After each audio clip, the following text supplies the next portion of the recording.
Bueno, usted lo sabe, lo hemos repetido y se sabe, es como un asunto, es como cosa pública, diría yo, que ser periodista en México lleva mucho tiempo siendo sinónimo de riesgo y en muchos casos de muerte. La noche de lunes, de este lunes, asesinaron al periodista y fotógrafo Salomón Ordóñez Miranda, conocido como Shalom. Lo atacaron en el municipio de Cuetzalan, en la Sierra Norte de Puebla, un municipio que además, lo que son las cosas, es un municipio bellísimo.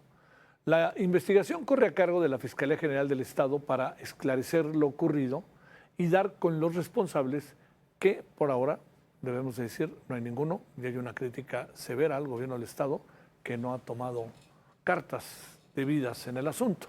De acuerdo con el artículo 19, organización no gubernamental, del 2000 a la fecha han asesinado a 173 periodistas en México.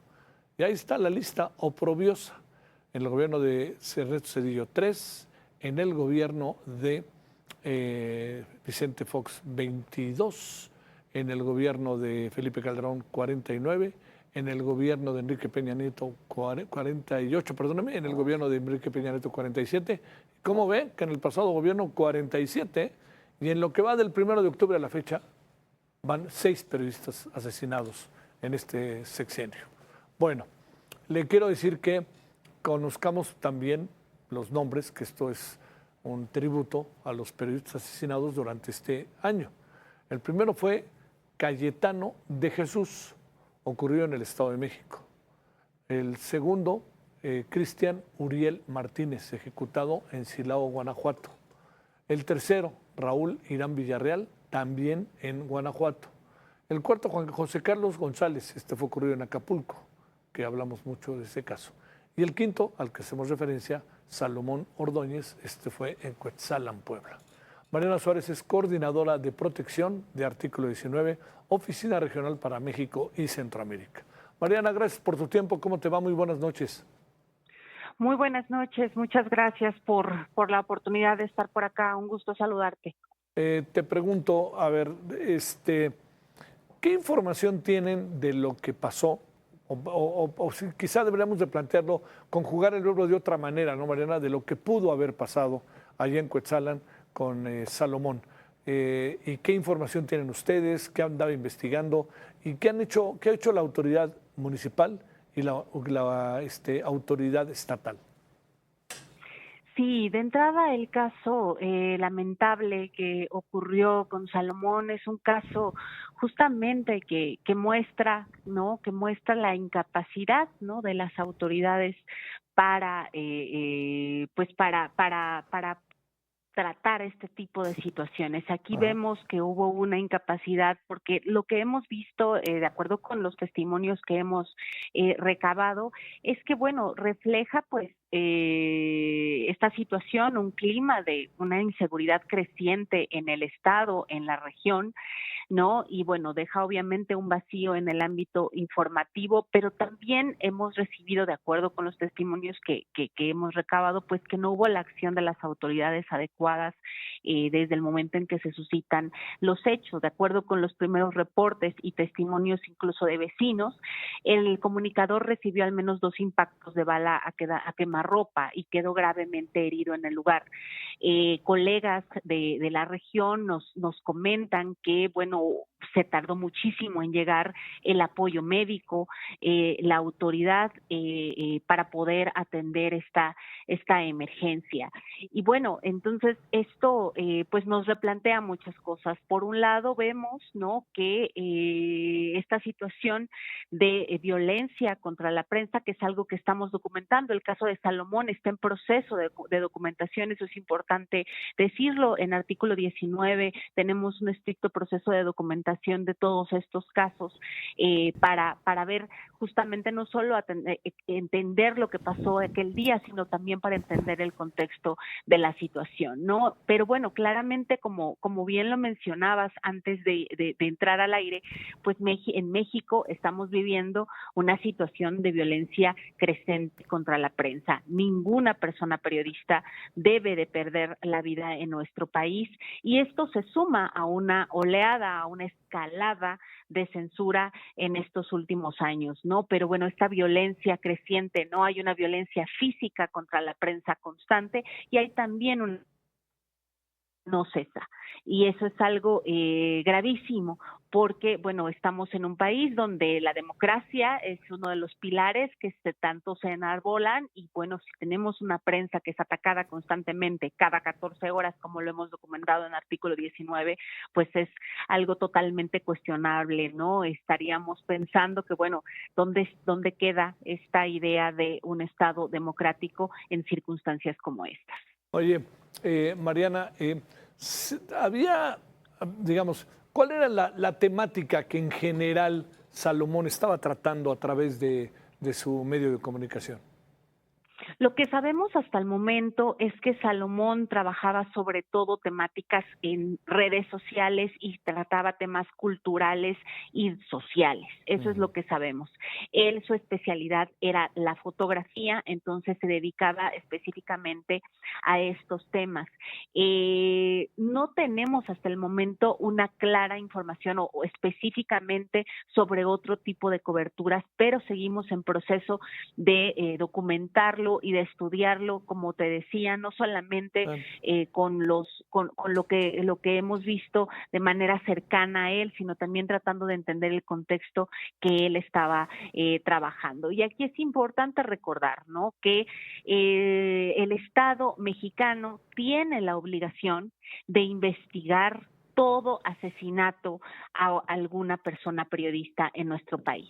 Eso es fundamental. Es una obligación importantísima del Estado que no debe de perder de vista y que debe siempre tomar en cuenta la línea, el trabajo periodístico de, en este caso, Salomón. Debe de ser investigado a fondo y también tomar en cuenta el protocolo homologado de delitos contra la libertad de expresión. En eso siempre vamos a hacer énfasis. Y también que no olvide el Estado mexicano sus principales obligaciones de prevenir la violencia, proteger a la prensa y procurar justicia. Esas son las partes más importantes. ¿Qué tan efectivo está siendo el sistema de protección a periodistas, Mariana? Pues es algo en lo que Artículo 19 ha hecho énfasis desde hace varios años. Hemos trabajado y de la mano con otras organizaciones de la sociedad civil para tratar de expresarle al Estado mexicano las fallas de este mecanismo. De entrada, el mecanismo de protección para personas defensoras de derechos humanos y periodistas en México no tendría por qué existir. Partamos de ahí. Sin embargo, bueno, ante la oleada de violencia que existe en México, pues ha tenido que darse esta ley y por lo tanto este mecanismo de protección. Es un mecanismo de protección reactivo, Javier, es un mecanismo que solo reacciona ante situaciones de altísimo riesgo, es un mecanismo que no se da abasto ante el nivel de violencia y es un mecanismo que no tiene el suficiente presupuesto, ¿no? Hemos visto el último año también se le volvió a cortar presupuesto, no se le están dando la atención requerida y bueno, es algo que tiene que trabajarse para entender la violencia y para combatir la violencia contra la prensa. No habrá mecanismo de protección ni en México ni en ninguna parte del mundo que se dé abasto si no se atienden las causas de esa violencia, que tiene que ver con la impunidad y que tiene que ver con que no haya castigo ante las agresiones contra periodistas en nuestro país. Entonces hay una permisividad para agredir y entonces las agresiones se siguen multiplicando mes con mes, año con año, sexenio por sexenio. Sí. ¿Qué piensas de la situación que prevalece en términos de nuevas formas jurídicas a través de las leyes establecidas en casos como el de Campeche y el de Puebla? Esto es algo, es que, fíjate, sumado justamente a esta violencia física que nosotros documentamos cada año, a esta violencia letal de la que empezamos a hablar, se está generando también un acoso judicial gravísimo hacia la prensa en México. Hemos documentado que tan solo el año pasado, en 2024, llegamos a la conclusión de que cada 3 semanas se demanda a una persona periodista en México. Cada 3 semanas hay se da un caso de acoso judicial en nuestro país. Y eso es gravísimo porque se observa entonces un abuso de poder por parte de las autoridades, ¿no? Hay un abuso de poder, hay un abuso también de la legislación o un uso faccioso de la legislación existente para silenciar a la prensa, para censurar a la prensa. Y eso lo hemos venido viendo, es gravísimo. Estamos viendo leyes en Puebla, en Sinaloa, en el Estado de México, leyes contrarias a la libertad de expresión, donde vemos redacciones vagas, amplias, y donde se utilizan, ¿no? Estos delitos, ¿no? Se empiezan a utilizar de una manera en que pues terminan por evitar el ejercicio periodístico, ¿no? Ahora resulta que va a ser un delito el que un periodista busque a un funcionario público o funcionaria público más de 3 veces, porque eso ya va a ser sujeto a que sea un acto criminal.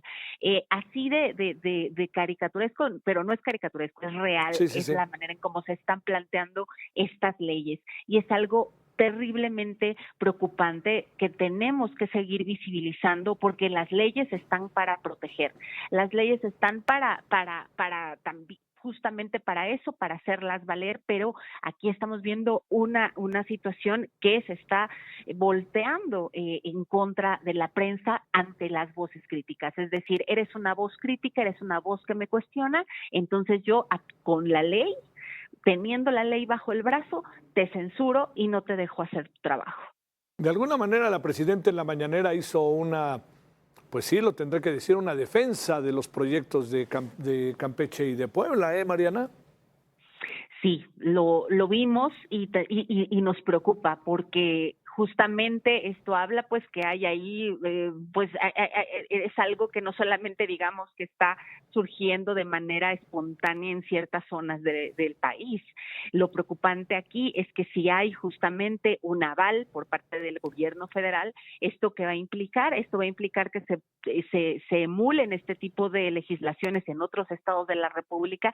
¿A dónde vamos a parar en ese sentido? Es lo mismo que el discurso estigmatizante contra la prensa. Si el discurso estigmatizante surge desde una plataforma pública como una conferencia matutina o mañanera del gobierno federal, se empieza a replicar a nivel estatal, se empieza a replicar a nivel municipal y entonces se convierte en una nueva forma de violencia y entonces se convierte también en una forma gravísima de agredir a la prensa, pero con el aval incluso de la propia autoridad, y eso es gravísimo.